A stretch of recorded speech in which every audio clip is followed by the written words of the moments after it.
सावलीच्या आवाजाचं सत्य समोर आल्यानंतर सारंगला अश्रू अनावर. मालिकेत ट्विस्ट. नेमकं काय घडणार, चला तर पाहूया. सावळ्याची जणू सावली या मालिकेतील सावली व सारंग हे प्रेक्षकांचे लाडके जोडपं आहे. आजपर्यंत सावली व सारंगने एकमेकांच्या साथीने आलेल्या अनेक अडचणींना तोंड दिलंय. मेंढरे कुटुंबावर कोणतंही संकट आलं तरी सगळ्यात पहिल्यांदा सावली त्याला सामोरी जाते. तिच्या सासरच्या मंडळींना कोणत्याही अडचणीचा सामना करावा लागू नये यासाठी ती नेहमी प्रयत्न करते. तर सावलीला तिच्या रंगरूपामुळे हेटाळणीचा सामना करावा लागतो. ती बरोबर असताना देखील जेव्हा तिला कटकारस्थानामुळे चुकीचं ठरवलं जातं तेव्हा सारंग खंबीरपणे तिच्याबरोबर उभा असतो. तिच्यावर कोणतंही संकट येऊ नये यासाठी तो वेळोवेळी तिच्या मदतीला धावून जातो. अशा सर्व गोष्टींमुळे सावली व सारंगची जोडी प्रेक्षकांना खूप आवडते. त्यांचं एकमेकांवरचं प्रेम आणि विश्वास प्रेक्षकांची मनं जिंकतात. असं असलं तरीही सावलीने तिच्या आयुष्यातील सर्वात महत्त्वाची एक गोष्ट सारंगपासून लपवली आहे. सावली गाणं गाते, त्यावर तारा गाणं म्हणत असल्याचं नाटक करते.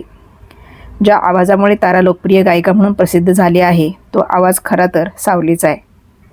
पण हे सत्य सावलीचे कुटुंब तारा, भैरवी, वजे आणि जगन्नाथ यांनाच फक्त माहीत आहे.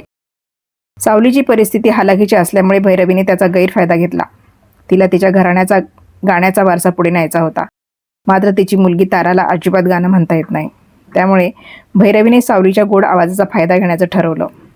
सावली तारासाठी गाणे गाईल आणि त्या बदल्यात सावलीच्या भावाच्या उपचारांसाठी भैरवी तिच्या घरच्यांना पैसे देईल असं ठरलं होतं.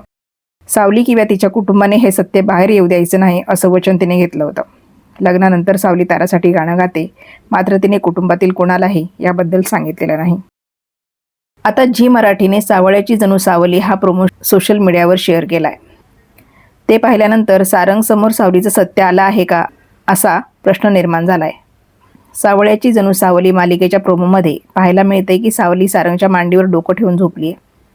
तिच्या डोक्यावर हात ठेवून सारंग विचार करत असल्याचं दिसतंय.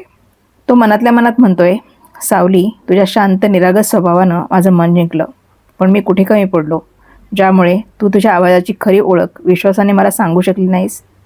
हे म्हणत आता सारंगच्या डोळ्यात पाणी येत आहे. त्याच्या डोळ्यातील पाणी सावलीच्या गालावर पडतं. त्याला खुणेने काय झालं विचारते. त्यावर नकारार्थी मान हलवून काही नाही असं म्हणतो. त्यानंतर सावली मनातल्या मनात म्हणते, सारंग सर, माझ्या मनातली कोंडी शब्दात कशी सांगू.